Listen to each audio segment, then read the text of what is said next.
What's going on, YouTube? Welcome back to the channel. Today is day four of 30 days of wholesaling houses. So welcome back. I hope that you watched the last 3 days, because in those 3 days we went over what is wholesaling, virtual versus local wholesaling, and tips and tricks to virtual wholesaling. So if you're new to the channel, make sure you start in day one and follow the process, because over the next 30 days we're going to be going over every single thing that you need to know to flip houses and wholesale houses in your area. Guys, and by the way, if you're new to the channel, my name is Saenz. I am a 23-year-old real estate entrepreneur. I started my real estate journey, my entrepreneurship journey, at the age of 18, straight out of high school. Was living at a trailer park and came across what's called real estate wholesaling, which this is the exact reason we're doing the 30 days of wholesaling houses, to teach you, regardless of the situation that you're in, regardless of where you live, the number in your bank account, or the situation that you're in, we're going to be showing you step by step on how you can change your life through wholesaling houses.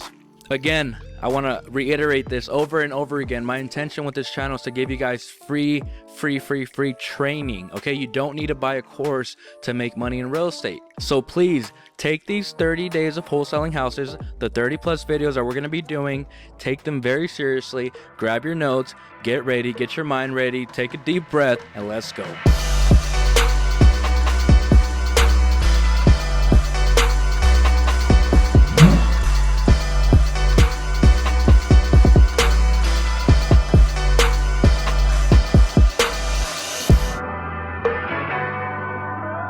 Guys, so day 4 is here. I hope you watched the last 3 videos, but today's day 4. May the 4th be with you. Today is Mayo 4 of 2020, so let's go. But in today's video, we're going to be discussing the do nots of wholesaling houses.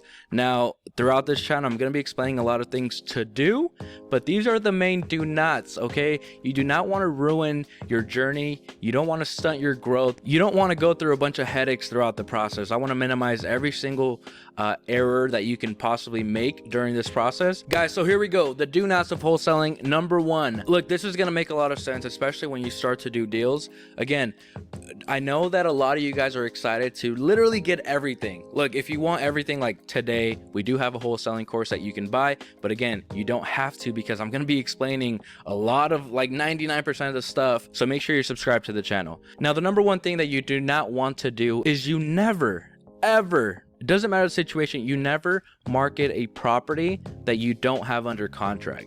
And that can mean a few things. So one scenario can be if you're talking to a seller and they haven't really agreed to your offer yet, but you're already shopping the property to your buyers. That is a big no-no, because legally you don't have any interest in the property. So by you marketing a property that's not yours, this can literally take you into a world of trouble, because any buyers, any sharks out there, they can go behind your back directly to the seller, take your deal. Sometimes the seller can see that you're marketing the property, so it kind of ruins the entire report process. So make sure that you never ever market a property that you do not have under contract. Another thing that is a big no-no in this business is marketing a property that someone else has under contract. If I have a property under contract, I send it to my cash buyers list, to my list of emails, and you're on it, and you start to market that property to your buyers list. That is a big no-no in this industry.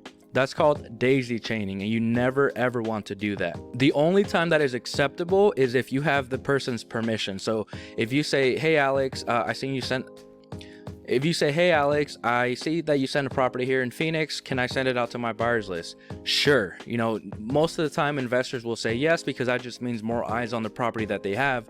But if you do it without their permission, that is called daisy chaining. That is a big no-no. So never, ever, ever do that. Moving on. Do not ever do not stop marketing. Okay, it doesn't matter how low your budget is. It doesn't matter if you ran out of money. There is always techniques and strategies when it comes to marketing for you to never have to stop marketing. If you run out of a budget, you can start making phone calls to so many free lead sources that you never ever have to stop marketing. The moment that you stop marketing is the moment that your business dies. Okay, I want you to write that down. The moment that you stop marketing that's when your business is dead. So if you want a flourishing business, if you want to make 6 figures in your first year or more, so never ever stop marketing, because that can be very detrimental. Okay, next one, guys. Do not provide your own rock solid rehab costs. This scenario pertains to when you're selling a property to a buyer and you say, hey, it needs $15,000 of work, but you're not a specialized contractor. You have really no idea of what it takes to rehab a property.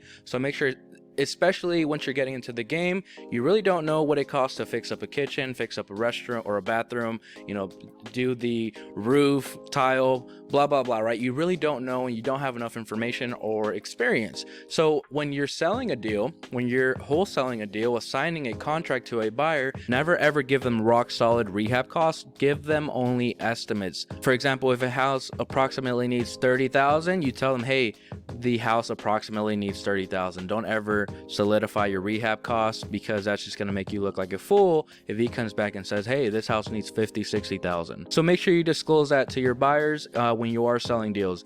Another thing, do not ever overpay for deals. This is a common issue, especially when you're getting into the game. I know that sometimes you know, as beginners, as somebody that's just trying to get their first check, we're very eager.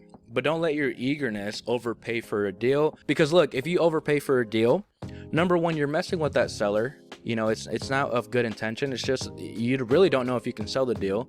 But if you have a good enough pricing, you have a very high chance that you can assign the deal, you know, to a cash buyer. But if you overpay for the deal, say a house is worth $100,000, you pay $80,000, $85,000, there's really not much room to sell the property. So when it comes to the seller, you're kind of just janking them around, and then you're not going to be able to sell the deal because it's too high. So never overpay for deals. Also, if you're a fix and flipper, never overpay for deals, because there is always more. Next one, do not be unethical. Always operate with integrity, and always take care of your elderly. There's been plenty of times where we've bought properties from elderly, you know, 60, 65, 70 plus, where we had to kind of walk them, you know, hand by hand on what to do in the process. And in situations like this, there is times where people take complete advantage of the elderly. So make sure when you're dealing with the elderly, make sure you're giving them a fair offer. You know, if their house is worth 100, don't pay them 10,000 for it. Do the right thing, live with integrity, never ever cross anybody, and always have ethics. Okay, when you're speaking with sellers, when you're speaking with investors, when you're speaking with other peers, when you're, you know, building a real estate team, always operate and live with integrity. Next one, do not burn bridges. I say this over and over again, especially for the newer real estate investors that are just getting into the game. They think that relationships sometimes don't really matter. So I'm here to tell you, real estate is a relationship business. Okay, I have not burned my relationship, and I never plan to, because that's only going to hurt me. So whatever you're doing, operate with integrity, operate with ethics, you know, stand for the truth, and never ever burn a bridge, never backdoor somebody on a deal, and always do the right thing, because this is going to help you throughout your journey. If you want to be a successful real estate investor, you have to make sure that you're setting yourself up for the long run, not the short run. Don't be short-sighted, be long-sighted. Make sure that you're always operating with integrity and ethics, and never ever cross anybody, never burn a bridge, and always keep your relationships intact. Next, guys, never ever do not quit on your future. Okay, your future kids, your future society, your future community depends on you. Okay, so don't ever quit on your future. Look, you're taking this journey with me, 30 days of wholesaling houses. I'm going to be teaching you guys everything that you need to know, but at the same time, as I'm committed to this, I've never done 30 straight videos. And if you've followed me on YouTube for a while, I post maybe once or twice a week. So I'm making this commitment to you guys because I want you guys to change your life, and I expect the same in return. I expect you to be committed throughout this process and be super committed, not just to me, but to yourself. Okay, so never ever quit on your future. I don't care how hard this journey gets. Your goals are not out of reach, and with this business, you're gonna have the vehicle to achieve anything that you want, whether that's initially going to be first quitting your job, making your first 6 figures in a year, retiring your family, and providing a lifestyle and a life that you could only have dreamed of. So please, again, guys, do not quit on your future. And last one, guys, do not wait for deals. Make deals happen. Never ever wait for deals. Look, nobody's ever going to walk in your house and hand you a contract saying, hey, buy my house. You have to constantly make the effort to make deals happen. Don't wait for deals. Don't be reactive, be proactive. And by always being proactive, it's going to set you apart from so many people that are, number one, lazy and always reactive to deals. Right now, the market is shifting. I really anticipate we're going to be into a buyer's market. So with that said, number one, there's still a lot of deals to be done. Okay, so don't fear it. We're still wholesaling here. We had a 6-figure month last month, and as the prices adapt, we're going to adapt. Because in wholesaling, wholesalers are in the best position in the market because we can adjust with the prices. We don't have huge liability besides our marketing costs and our time. So this is a great position to be in this moment of time right now. With that said, guys, I know a lot of you guys are eager for the next videos. Again, I want to remind you, this is day 4. I really hope that you're taking your time with these videos. And look, in some of these videos, you may have to watch 2 to 3 times. I want you guys to get super familiar with the process. I want to make sure you comprehend it, you understand it, and eventually you get the knowledge as you begin this journey with me. So look, I know there's a lot of eagerness. I feel it for myself. I wish we were already in day 30, but we're going one day, one video at a time. So I hope you enjoy this video. I don't want you to make the mistakes that I see a lot of people doing. So take this video and these lessons very seriously, because it's going to save you a lot of headaches, a lot of time, a lot of pettiness in the business. And look, by taking this stuff seriously, you're going to position yourself in the business, in your community. You're going to position your reputation so freaking well that you're going to be able to do deals with anybody. Nobody will ever second guess you. You're going to have the reputation because you're going to have the integrity. You're going to operate with ethics. So make sure that you follow the do nots that I have mentioned in this video. And that is it for this lesson. This is day 4. Again, in the description below, you can find our podcast. We have over 50 plus episodes where you can start to literally dissect a ton of information.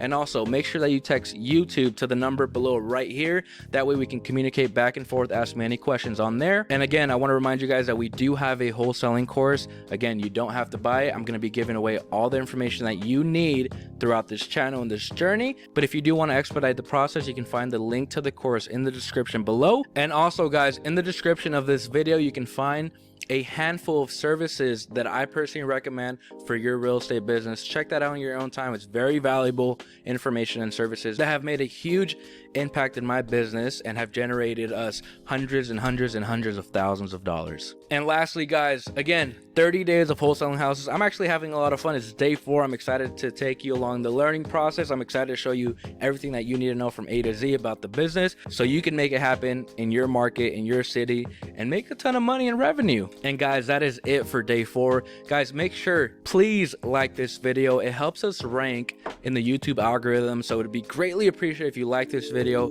Comment down below. I'm responding to every single comment throughout these 30 days. Share this video. Make sure you're subscribed. Turn on notifications, and I'll see you in day 5. Let's go.